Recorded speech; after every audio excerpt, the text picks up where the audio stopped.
5 pounds, the small barbells. And she tried to hide the fact that she was pregnant because she knew he wouldn't like this because she's for his entertainment. Depuis de nombreuses années, l'émission Dr. Phil est un pilier de la télévision. Cette émission, animée par le charismatique Dr. Phil McGraw, membre de la profession de psychologue, aborde une grande variété de difficultés personnelles. Les conseils et le soutien que le Dr. Phil apporte aux personnes qui cherchent de l'aide vont des problèmes familiaux aux luttes contre la toxicomanie. En ce qui concerne la question de savoir s'il peut ou non être diagnostiqué, je pense que les individus sont libres de se forger leur propre opinion. Phil a récemment fait une révélation choquante qui a provoqué une onde de choc dans le monde du spectacle. Lors d'une récente interview, il a révélé quelque chose qu'un grand nombre de téléspectateurs se demandaient depuis longtemps. Cette révélation a suscité une vague de conjectures et de discussions, même si les détails sont encore en cours de révélation aujourd'hui. Quelles informations le Dr. Phil vient-il de divulguer?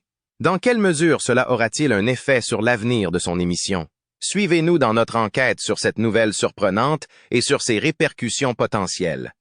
Début de la vie et de la carrière du Dr. Phil. Philip Calvin McGraw, plus connu sous le nom de Dr. Phil, est l'une des personnes les plus connues aux États-Unis. La majeure partie de sa célébrité provient de son travail en tant que personnalité de la télévision, en particulier pour son émission de talk show connue sous le nom de Dr. Phil. Mais il a également écrit quelques livres, ce qui fait de lui une figure importante dans le domaine de la psychologie et du développement personnel. C'est à Veneta, dans l'Oklahoma, que Dr. Phil est né le 1er septembre 1950. Veneta est une ville plutôt petite. Il porte le nom de son père, Joseph J. McGraw Jr., et de sa mère, Anne Geraldine Stevens, est connue sous le nom de Jerry par les membres de sa famille. La famille de Phil comptait 3 sœurs, 2 sœurs plus âgées, Dina et Donna, et une sœur plus jeune, Brenda. La famille de Phil était assez nombreuse. Comme son père travaillait comme fournisseur d'équipements dans les champs pétrolifères, ils ont tous passé leur enfance dans le nord du Texas, qui est situé au centre des champs pétrolifères. Cela se passait à Oklahoma City, ce qui signifie qu'il a été exposé au monde du travail à un âge assez précoce. Après un certain temps, sa famille a déménagé au Kansas parce que son père souhaitait ardemment poursuivre une carrière en psychologie. Pendant cette période, Phil a fréquenté la Shawnee Mission North High School, située à Overland Park, au Kansas. Il n'y passait pas seulement son temps à étudier, mais aussi à faire d'autres choses. En outre, il était linebacker dans l'équipe de football. En 1968, il reçoit une bourse de football pour aller à l'université de Tulsa. Sous la direction de Glenn Dobbs, il fait partie de l'équipe de football et joue au poste de défenseur central. Mais il ne reste pas longtemps dans l'équipe. Quelle démarche a-t-il entreprise pour devenir médecin? Au bout d'un certain temps, Phil a décidé de s'inscrire à la Midwestern State University, située à Wichita Falls, en Californie. Il y obtient une licence en psychologie en 1975, avec mention très bien. Mais il ne s'est pas arrêté là, désireux d'acquérir des connaissances supplémentaires. Il a obtenu une maîtrise en psychologie expérimentale en 1976. En 1979, il a obtenu un doctorat en psychologie clinique à l'Université d'État du Texas du Nord, aujourd'hui connue sous le nom d'Université du Texas du Nord. Lorsque l'on y réfléchit, sa principale recherche, également connue sous le nom de thèse, portait sur l'application de la psychologie au traitement des patients souffrant d'arthrite rhumatoïde. C'est un projet très intéressant. Immédiatement après, il a fréquenté l'Institut Wilmington pendant 1 an afin de recevoir une formation supplémentaire en psychologie légale. Un certain Frank Lawless lui a servi de conseiller pendant qu'il préparait son doctorat. Ce même individu est devenu par la suite un éminent psychologue de l'émission télévisée du Dr. Phil, ce qui est plutôt amusant. Phil est retourné au Texas pour rejoindre son père à Wichita Falls, où ce dernier avait déjà ouvert son propre cabinet de psychologie. Une fois que Phil a obtenu tous ses diplômes et sa formation, il retourne au Texas pour rejoindre son père. C'est à cet endroit que Phil a commencé sa vie professionnelle. En 1985, Phil et son père s'associent à une entrepreneuse texane du nom de Thelma Bucks. Dans le cadre d'une série de séminaires connus sous le nom de Pathways, ils ont commencé à proposer des cours d'auto-assistance. Après avoir travaillé pour Thelma pendant 6 ans, Phil a finalement décidé de vendre sa participation dans la société en octobre 1991 pour une somme de 325 000 $, ce qui représentait une somme importante à l'époque. Au cours de cette période, En 1990, Phil et un avocat du nom de Gary Dobbs ont créé une entreprise appelée Courtroom Sciences, Inc., ou CSI en abrégé. L'objectif principal de cette organisation était d'aider les avocats à se préparer au procès. Dans des salles d'audience simulées, ils menaient des procès fictifs, et Phil leur donnait un retour d'information sur les aspects de leurs arguments qui avaient été couronnés de succès et ceux qui ne l'avaient pas été. Il est intéressant d'apprendre que l'émission de télévision Bull est basée sur l'expérience de Phil en tant que consultant en matière de procès, même s'il n'est plus actif dans l'émission CSI. En outre, il a été reconnu comme l'un des créateurs de cette émission. Comment a-t-il débuté dans l'industrie de la télévision? La carrière à la télévision. Un tournant important dans la carrière de Phil s'est produit lorsqu'il a commencé à travailler avec Oprah Winfrey. Il s'agit d'un moment charnière dans sa carrière. Sa propre émission a finalement été lancée avec l'aide de ce lien, et le reste, comme on dit, fait partie de l'histoire. En 1995, Oprah Winfrey s'est retrouvée au cœur de problèmes juridiques. Beef a fait l'objet d'un procès important qui s'est déroulé à Amarillo, au Texas, et il s'agissait d'une affaire très sérieuse. Afin de s'assurer qu'elle était bien préparée, elle a décidé de faire appel au service de Courtroom Sciences, Inc., parfois connu sous le nom de CSI. Il s'agit de l'organisation de conseils juridiques fondée par le Dr. Phil. Oprah a été très satisfaite de la manière dont le Dr. Phil s'est occupé de tout, et lui et son équipe l'ont aidé à se préparer pour la démonstration. En réalité, le procès a duré plusieurs années avant d'être finalement résolu en 1998. Oprah a finalement obtenu gain de cause et a exprimé sa gratitude au Dr. Phil en le remerciant publiquement pour son aide dans le processus décisionnel. Mais ce n'est pas tout. À l'issue du procès, Oprah a été tellement impressionnée par le travail accompli par le Dr. Phil qu'elle l'a invité à participer à son émission. Ses débuts dans l'émission The Oprah Winfrey Show, où il a été présenté pour la première fois, ont été couronnés de succès. Il était très intéressant d'écouter ce qu'il avait à dire. En fait, vu le succès de son apparition, Oprah a décidé de le faire revenir régulièrement. Phil est apparu pour la première fois dans l'émission d'Oprah en avril 1948, et il n'a jamais cessé de le faire depuis. Sa présence était constante le mardi, et il est devenu son interlocuteur privilégié pour ses conseils en matière de relations et ses idées sur la vie. Il a toujours été là pour elle. D'autre part, si vous regardiez l'émission un mardi, vous saviez que le Dr. Phil serait là pour vous donner ses conseils sur la vie. En septembre 2002, le Dr. Phil était prêt à passer à la vitesse supérieure. En plus de créer son propre talk show, il a également créé sa propre société de production, qu'il a appelée Petesky Productions. L'émission en question était, bien sûr, Dr. Phil, et elle était produite par Harpo Studios, la société de production d'Oprah. Il s'agissait d'une émission quotidienne dans laquelle le Dr. Phil se concentrait sur un sujet différent à chaque épisode, aidant généralement les invités à résoudre leurs problèmes personnels et leur donnant des conseils sur la manière de relever les défis de la vie. La popularité de l'émission du Dr. Phil était montée en flèche et, en 2003, il avait déjà signé un énorme contrat avec King World Productions, la société chargée de la distribution de son émission. La transaction était extrêmement importante. Pour chaque année, il allait recevoir 15 millions de dollars. Cela signifie que son émission continuera à être diffusée pendant toute la saison télévisée 2013-2014. En 2007, il figurait à la 31e place de la liste Forbes Celebrity 100, qui répertorie les célébrités ayant gagné le plus d'argent. Phil s'était déjà imposé comme une personnalité de premier plan à ce moment-là. C'est d'ailleurs à ce moment-là que les choses commencent à devenir vraiment spectaculaires. L'émission de télévision Dr. Phil a été reconnue comme la 4e émission la plus regardée à la télévision par Nielsen Media Research le 21 mai 2007. L'émission a eu une audience massive de 6,69 millions de téléspectateurs. Un peu plus d'un an plus tard, le 12 mai 2008, l'émission se portait toujours aussi bien, même si elle avait un peu reculé dans le classement, passant à la 6e position avec 5,69 millions de téléspectateurs. Au cours de cette période, le seul talk show plus populaire que Dr.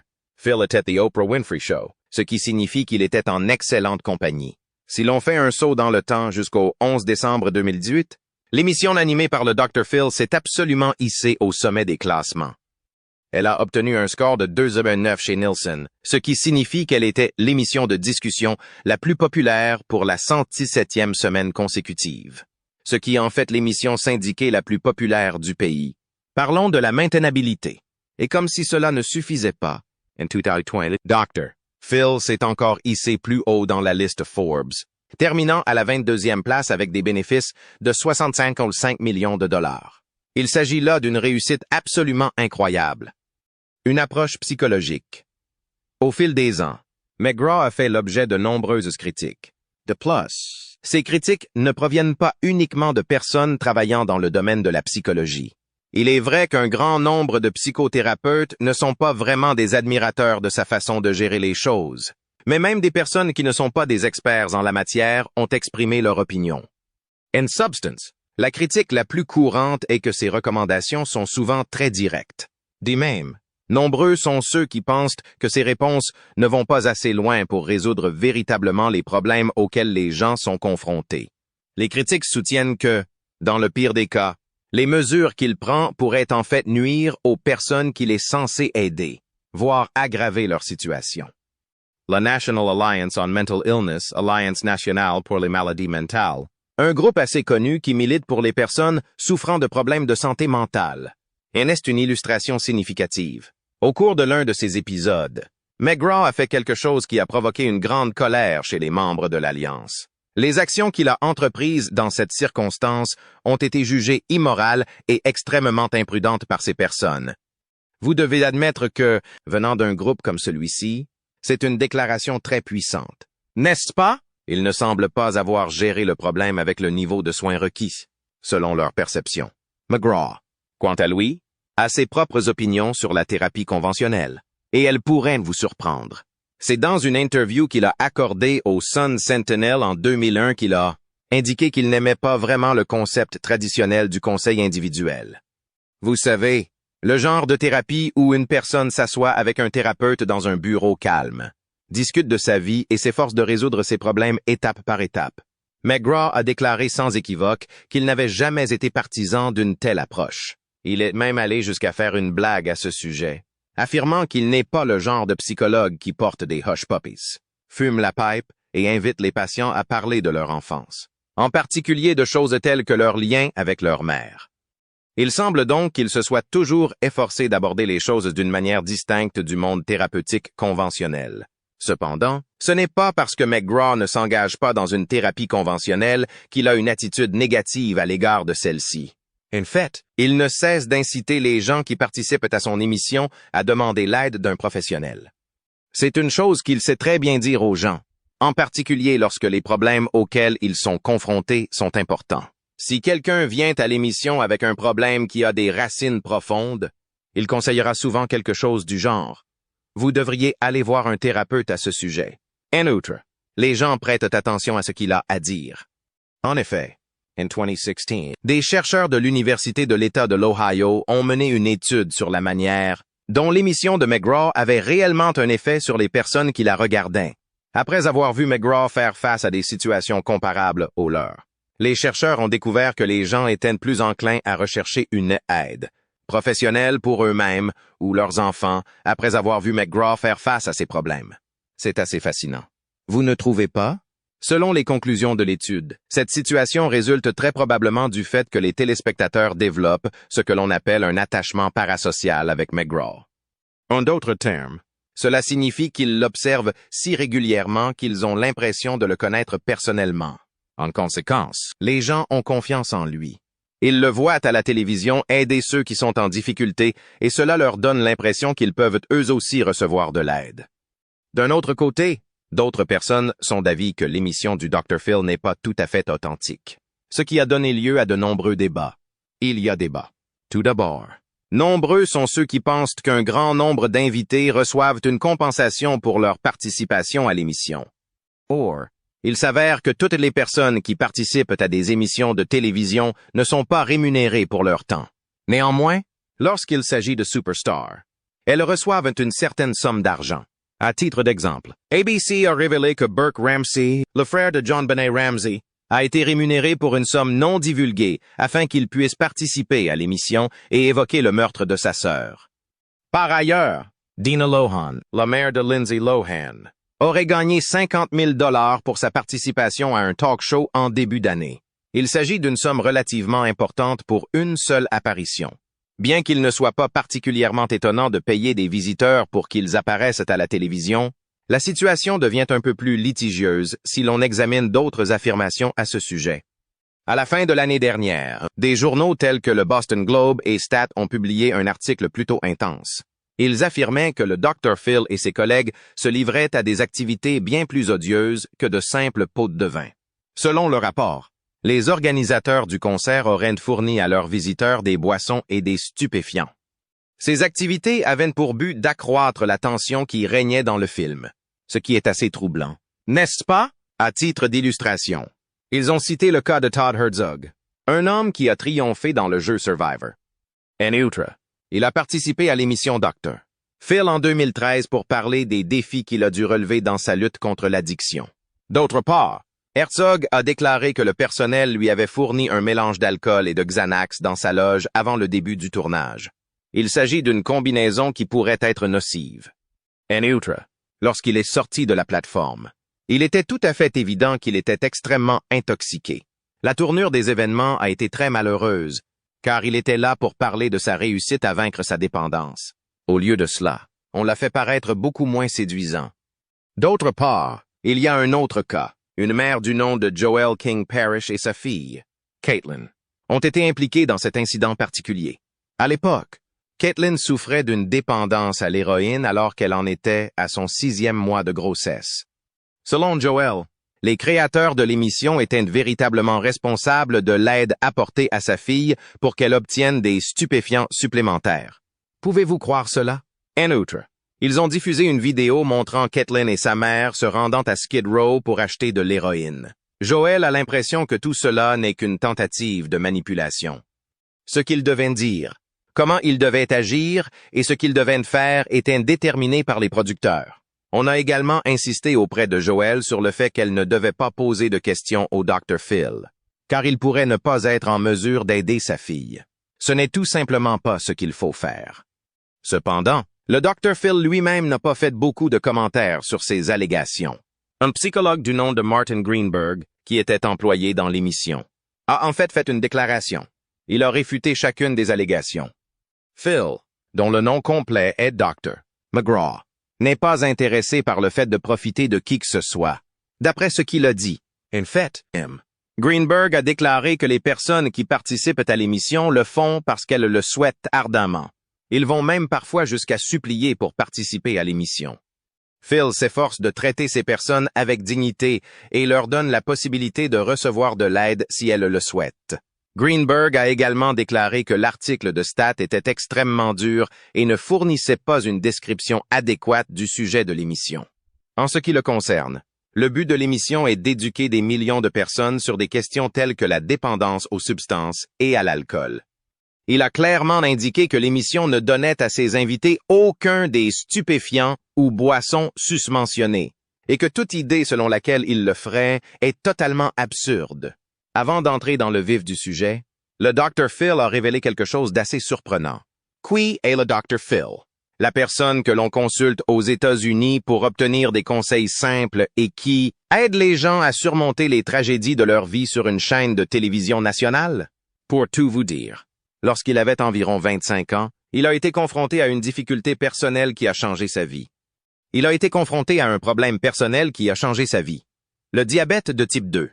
Oui. Même l'homme qui prodiguait sa sagesse a été contraint de faire face à cette situation.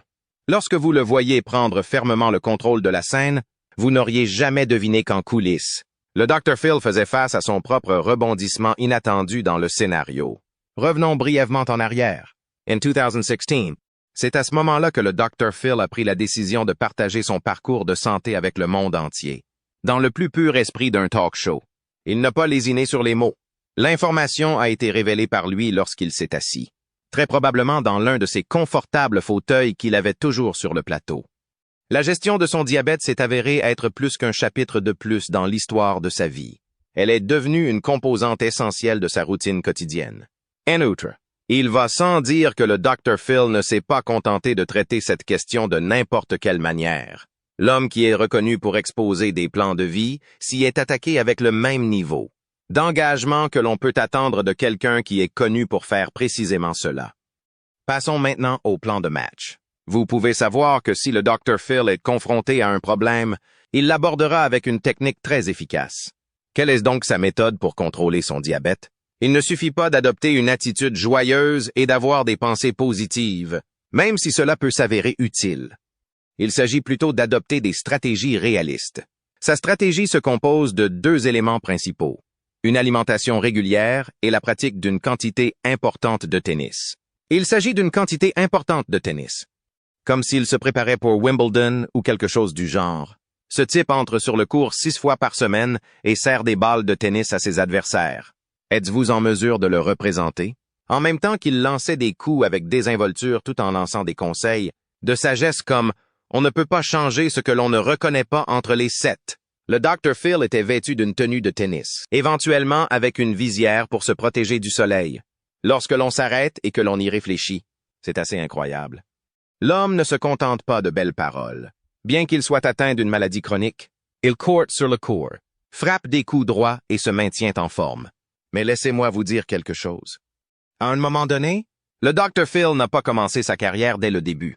Son diagnostic de diabète n'a rien changé au fait qu'il était déjà raisonnablement athlétique. Il n'était pas rare qu'il aille à la salle de sport, qu'il soulève des poids et qu'il transpire.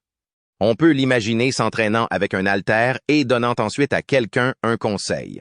Du genre, tu dois prendre le contrôle de ta vie comme tu prends le contrôle de cet instrument. C'est là que les choses commencent à se compliquer.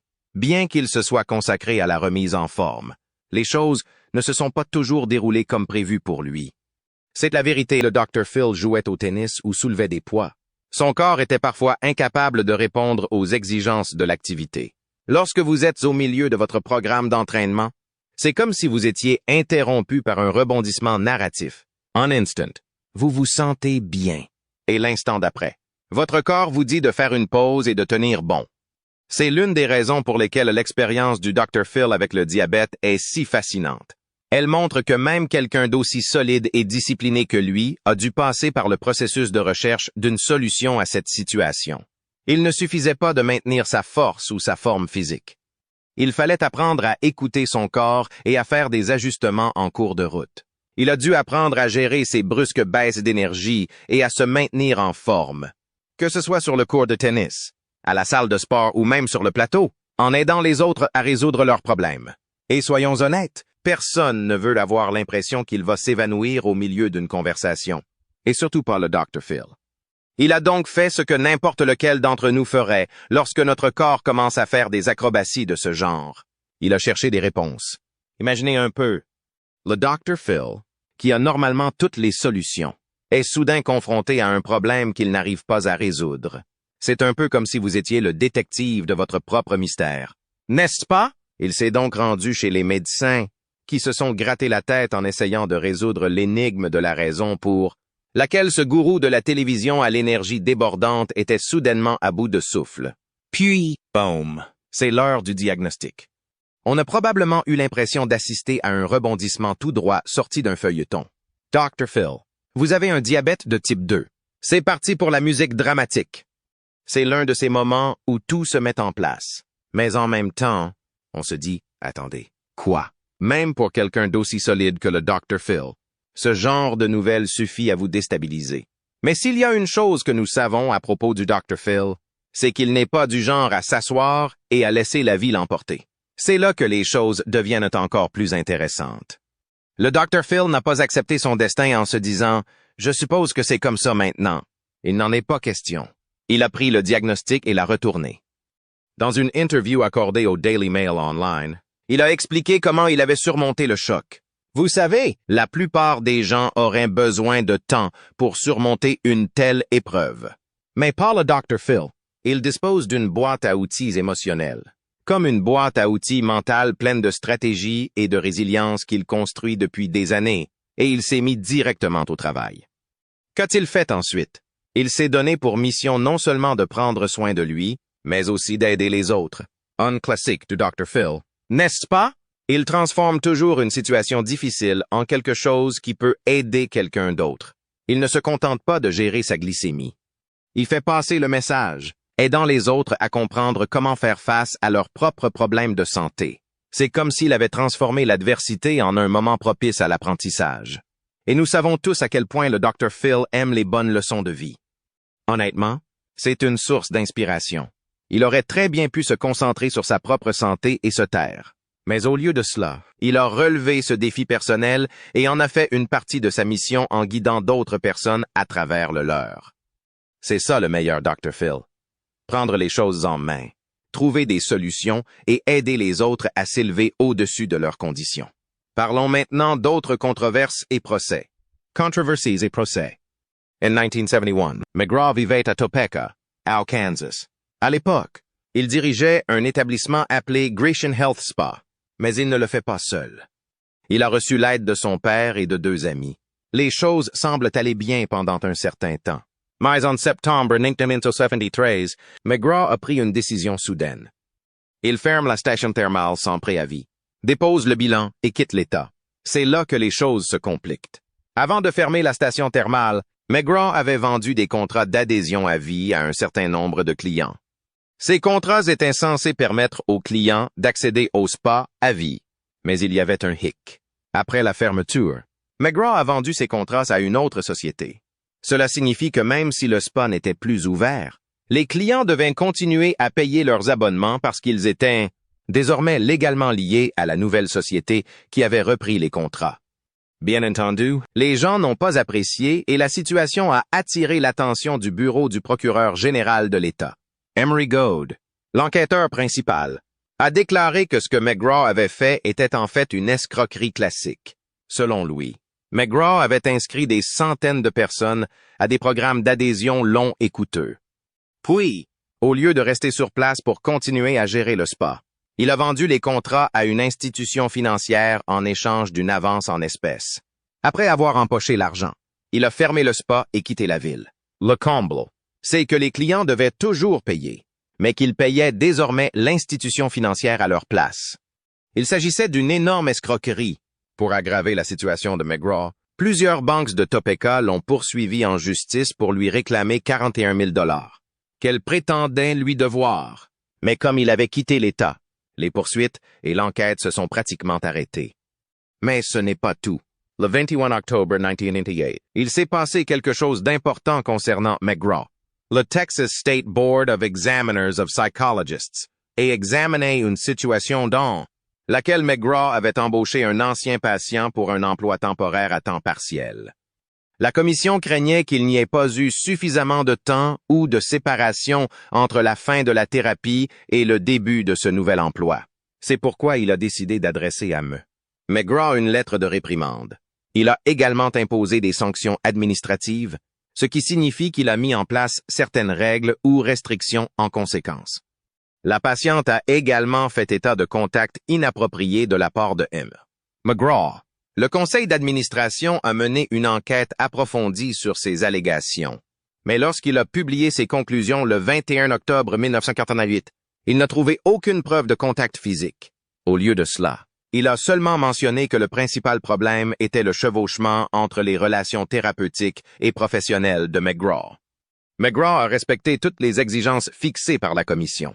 En juin 1990, le conseil a clôturé le dossier de plainte, ce qui signifie que le problème a été résolu.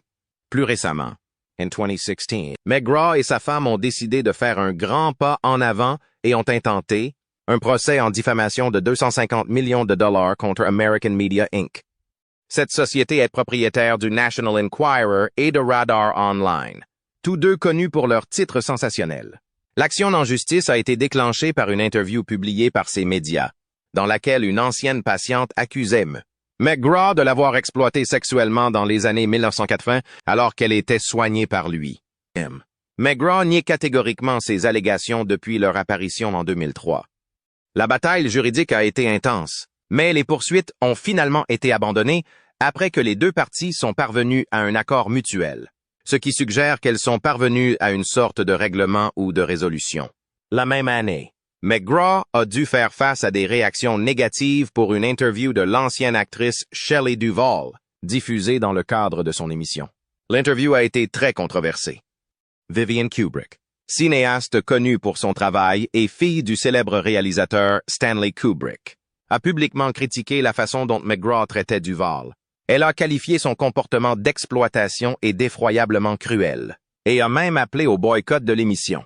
Les commentaires de Kubrick ont suscité de nombreux débats, mettant en lumière les préoccupations concernant la manière dont les questions et les personnes sensibles étaient traitées sur la plateforme de McGraw. À l'aube des années 2020, les controverses n'ont pas cessé. En février 2022, un groupe d'une douzaine d'employés et d'anciens employés de Dr. Phil ont fait part de graves allégations. Ils affirment que l'environnement de travail est dur et toxique, avec des cas de violence verbale et une culture de la peur et de l'intimidation. Ils ont également affirmé que le racisme était un problème sur le lieu de travail. En outre, 7 employés actuels ont déclaré que les invités de l'émission étaient souvent manipulés et traités de manière contraire à l'éthique. McGraw et sa coproductrice Carla Pennington ont rapidement démenti toutes ces allégations, rejetant fermement les accusations et affirmant qu'elles n'étaient pas fondées. Par ailleurs, une ancienne invitée de l'émission du Dr. Phil, Danielle Bregoli, également connue sous son nom de scène Bad Bobby, a fait son apparition sous les feux de la rampe avec sa propre série de critiques.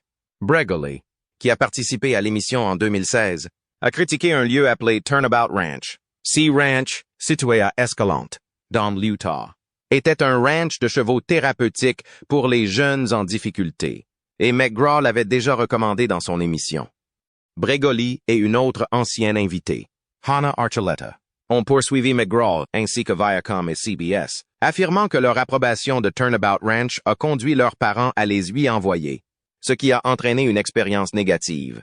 À la suite de ces problèmes juridiques, McGraw a décidé d'arrêter de cautionner Turnabout Ranch dans son émission, reflétant ainsi l'impact sérieux de ces accusations sur ses recommandations et son image publique. Alors, que pensez-vous de Dr. Phil et de l'émission Dr. Phil? Faites-le nous savoir dans la section des commentaires. N'oubliez pas non plus de vous abonner à notre chaîne et d'activer la cloche de notification pour rester au courant de toutes nos dernières vidéos. Pendant que vous êtes encore ici, cliquez sur la vidéo sur votre écran pour voir d'autres contenus intéressants comme celui-ci.